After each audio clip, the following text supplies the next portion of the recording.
So my mom made the very smart decision to buy coffee grounds and creamer and make her own coffee and stop dishing out God knows how much money to getting overpriced lattes from Starbucks. I'm the kind of person who drinks coffee for like the creamer or like the flavor. Like I don't drink coffee for the flavor of coffee. Coffee tastes like butt, and I only like it if it's like flavored like chocolate or caramel or is overly sugary and probably not very good for me at all. So normally this wouldn't have been a problem for me. Can you read that? It's Belgian chocolate toffee coffee creamer.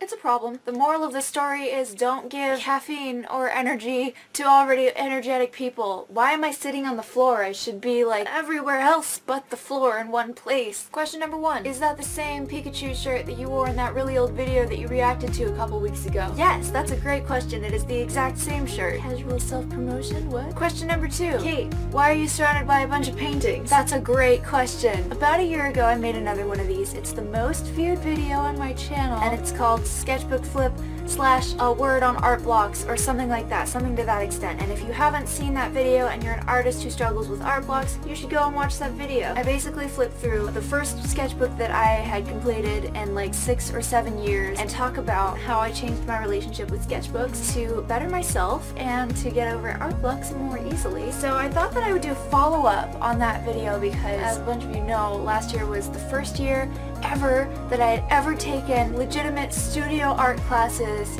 at my university. I declared my major as drawing and painting, and I took a bunch of drawing classes and a bunch of art history classes as they are necessary for the major. I learned a lot. Some of that is seen in this sketchbook that I also finished recently. This is last year's sketchbook. And some of that is just stuff that I learned that I want to share with you and hopefully help you to become a better artist and take lessons with you wherever you go. So let's just roll right into that. And you tell that I'm caffeinated because I am. Last year, as I mentioned, I was in a bunch of studio classes. Autumn quarter I took beginning drawing and drew a bunch of still lifes and monotonous things that I hated a lot, but they were really good for me. Last winter I took beginning figure drawing and drew a lot of naked people, and that was really good for me, as well as art history of Rome, which was pretty interesting. And then spring quarter I took beginning painting as well as modern Western art history, so that was basically all of Europe plus some America from like the 1400s to the 20th century, and it fucking changed my life. Last year, all of last year, but especially spring quarter, changed my life, and I am not exaggerating at all. So as I said before, this is the sketchbook that I had last year, and it's got a pretty dope nature scene. I made all of these stickers. It's some dinosaurs. This one's floating, or he's really far in the background. You just don't know. And they're all hanging out with some trees, and then this like cougar is a time traveler, and then of course we heart gay love, UW represent, and a kitten just because a cat. I gave myself a bunch of like little tips. I actually stole this from Tumblr, and then there's another cat because he makes me laugh. Basically it's like, this is how you draw well. Fill 14 sketchbooks, make everything, don't ever feel bad, make things, and have a good time. Seeing as I had just conquered this huge art block with my last sketchbook, which you would know about if you had seen that video. Have you seen it yet? You should go and watch it right now. There's an extra annotation just as a reminder. Seeing as I had just gotten over an art block, I figured that I needed to just sort of let loose and have a place where I can just draw whenever I feel like it and not feel bad about it. Since I had been taking a bunch of studio classes, I was really busy drawing all the time, then didn't really have a lot of time to just like draw for me. Most of these sketches are pretty like, I have 15 minutes to draw, so I'm gonna draw some anime things, and okay, it's bedtime, bye. So as far as like sketchbooks go, not entirely thrilled with how this one turned out. It was a really huge year of growth for me regardless. Sometimes you like make mistakes with how you treat your sketchbooks, and then you take that lesson with you to future sketchbooks, and that's what this is for me. I have this tip from this YouTube video that I watched about like how to have a better sketchbook and how to sketch more like freely and be better artists, and it was like you should draw with pen instead of pencil, because that way you are committing to your lines and you're less afraid of making mistakes because you're kind of forced to accept the mistakes when you make them. That really, I think, changed my sketches from very hesitant and incomplete to a lot more adventurous and a lot more complete. And even when I went back to pencil, like even when I started sketching in pencil after sketching in pen, the relationship I had with the sketches was a lot more deliberate and free and less afraid of making mistakes and less afraid of changing something in the drawing if it needed to be changed. Now, on to talking about studio classes, because that is a very important thing that you all need to hear about. I grew up drawing anime and stylized things and cute cat girls with big eyes and the like. And so all of last year, I was sort of focused on drawing things that I liked and drawing things that looked good, drawing things in a certain style. By the time I got to beginning drawing, my fall quarter, we were drawing still lifes and drawing pots and drawing pumpkins and things like that. I was hit with this really weird wall that was really hard for me to climb over. Like the first few still lifes that we did in class, I didn't know how to draw the objects. I mean, when you grow up drawing the same kind of subject, be it a figure or a style or something like that, there's a sort of rhythm, there's a sort of like step-by-step function. You know, you draw a head and then you draw the body and you go from here, and you know where you are every step of the way, and you know what to change and what to do to make it look good by the end. I was not familiar with drawing still lifes at all. It didn't look good to me. It wasn't fun for me. It was exhausting. I got over it and began to understand drawing as this like skill of imitating what I see or measuring objects or solving problems in the piece that I hadn't seen before, be it like distance or proportion or shading or whatever. I mean, that class we learned a lot of tools like drawing invisible lines to, you know, to see if one object was taller than the other, and doing that thing with the pencil where you'd sort of put your thumb on it and then you guess and then that's a thing that we actually do.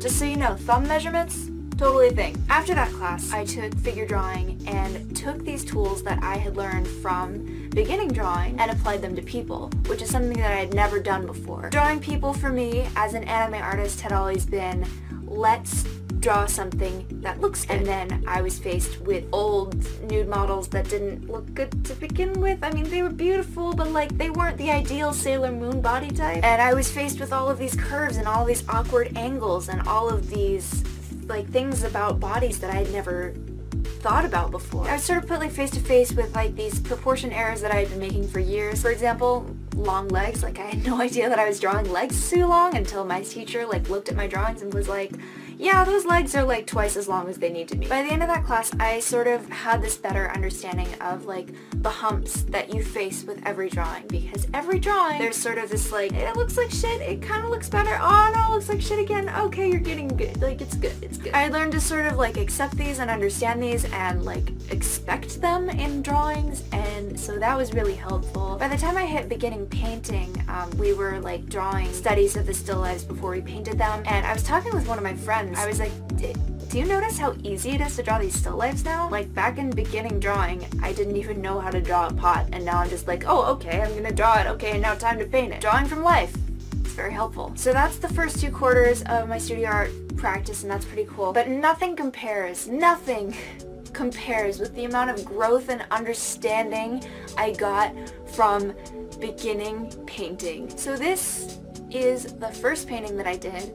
It was a black and white still life. It's not really that great. And that was like the first oil painting I had ever done pretty much. And so I tackled it like I had tackled every other digital painting in my life, and I was like, okay, I know what a painting looks like, and I'm gonna try and get it to look like a painting. A solid effort for the first painting. Before we started the next painting, this artist came in to talk to us. Her name was Kimberly Trowbridge or something like that. I'll put her name down below. She talked to us and gave us this really good talk about her like roots as an artist and where she went from that. And she started out with like these beautiful realistic paintings, and they sort of delved into this like weird abstract style where things were made up by shapes and colors, and it was really weird for me to see. And originally, like, I might not have liked it, but the things she said stuck with me and like really resonated with me. She was talking a lot about the experience of each painting and how she felt making each painting, and the stories behind each painting that she made. As she went into more detail about each painting, like I liked them more and more, and I realized I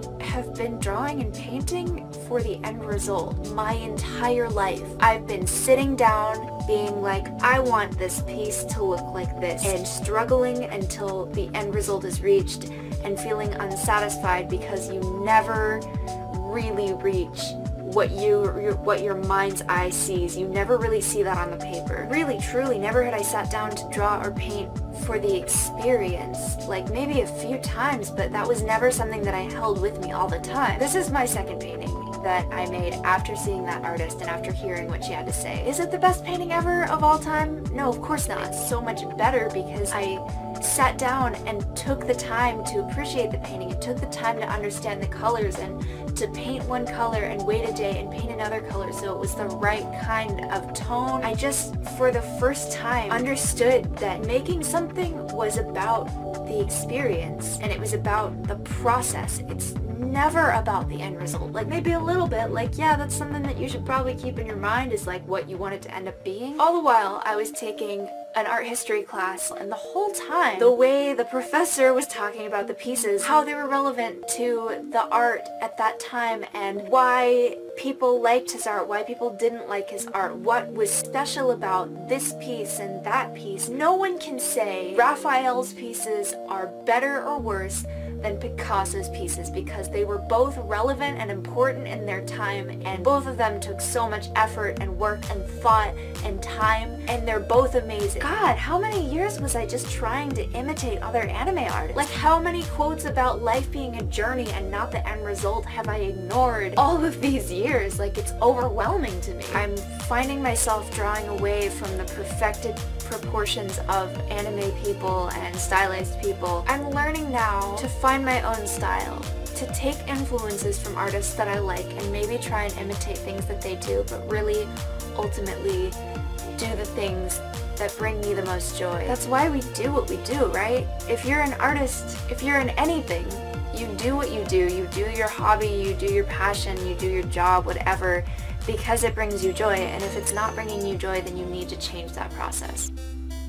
This started off as just this like little baby sketch, and I almost stopped it partway through. Everybody has that sort of stopping point where you're just like, I'm kind of bored, it's not really looking very good, I want to start the next one. Instead, I was like, what if I just keep pressing forward? So it turned from this to this because I chose to spend the time on it. And I'm sort of realizing if I do that with every piece, how much better will I be? So I'm taking that mentality and applying it to this year's sketchbook. I will be so excited to show that off to all of you once it's finished. Sit down with your sketchbook. It doesn't have to be every day. Just make sure that you're drawing and making things frequently. Take the time to make something and to let the piece develop on its own. Do what you love to do and don't stress out and let it happen. I guess it's the most important part. Let it happen. If you're wondering about the piece behind me, that's a 3x4 foot painting that I'm working on. It's a commission. Shit. That's all I have for you guys. I hope that this is at least somewhat as helpful as the last video was, or at least interesting. And as always, these lessons and these ideas do not just apply to people who draw and people who paint.